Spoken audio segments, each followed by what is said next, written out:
Can we have the next question from the mic at the back? मेरा नाम रवि है और मैं आईआईटी का छात्र हूँ। आपने कहा लव।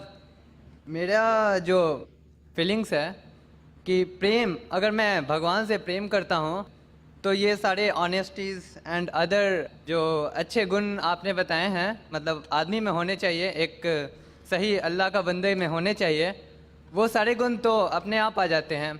फिर क्या ये नियम जो अल्लाह ने कुरान में बताए हैं आपके, क्या ये नियम ज़रूरी हैं? अगर मैं भगवान से सिर्फ प्रेम करता हूँ तो क्या ये काफ़ी नहीं है हमारे लिए अपने अल्लाह के तरफ प्रति अपना ग्रेटफुलनेस या प्रेज प्रकट करने के लिए? The brother posed a question in Hindi. I'll give the translation in English.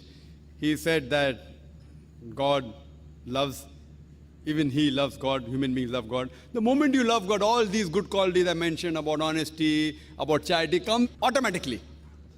So is it required that we should follow the commandments mentioned in the Quran? Is it a requirement? Brother, if everything comes automatically, you will automatically follow what is mentioned in the Quran. But everything doesn't come automatically to everyone. You understand? So what Allah wants, if you love your creator, for example, I say that I love my mother. I love my mother.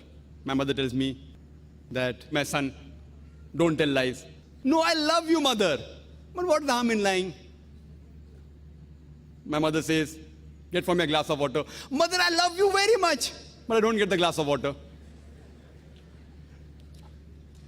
I am sick, please get some tablets. Mother, I love you very much.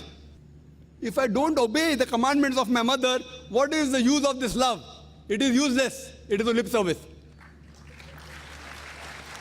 Therefore, Allah says in the Quran in Surah Ankabut, chapter 29, verse number 2, just by saying you believe, Allah will test you. If you say you love, मैं अल्लाह को love करता हूँ, Allah will not leave you, Allah will test you. So just by saying you love Allah, or just by saying I believe in Allah, or believe in God, Allah will surely test you. So this life is a test. Now when you go for the test, if you don't know the rules and regulation of the test, there will be a problem. For example, if you sit for an examination, first you try and find out what is the portion of the examination, and then you study that portion. So what Allah has said, certain things are inborn. I agree with you. Certain things, qualities, honesty, charity, it comes inborn. Allah has put. But many things we don't know. Not having alcohol is not inborn. Certain things like charity is inborn. May come, like if anyone is, suppose anyone is tortured, you feel hurt. Certain things are inborn. Not to gamble is not inborn. So certain things are inborn, certain things are not. So what we have to do, we have to follow the commandments of Allah subhanahu wa ta'ala. As Allah says, this life is a test. So unless you do not read the commandment of Almighty God, how will you pass the test? Why do I say read the Quran? Because this is the only book which is a revelation of Almighty God, which has remained in pristine purity. According to Sir William Moore, who is a staunch critic of Islam, he was forced to write. Forced means he was compelled, he had no option.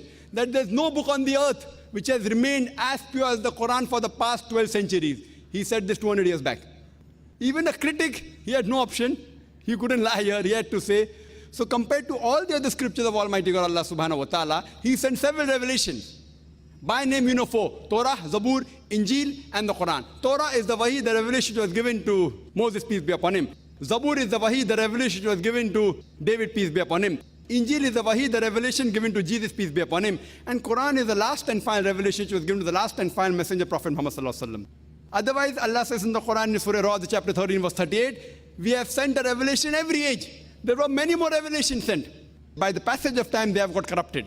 The only one which has remained in pristine purity is the Quran. That's why I say that if you want to follow the real command of Allah subhanahu wa ta'ala, follow this. And if you being a Hindu, if you ask me, how do I prove it? You have to come for my talk on the 18th of January on Sunday for similarities between Hinduism and Islam.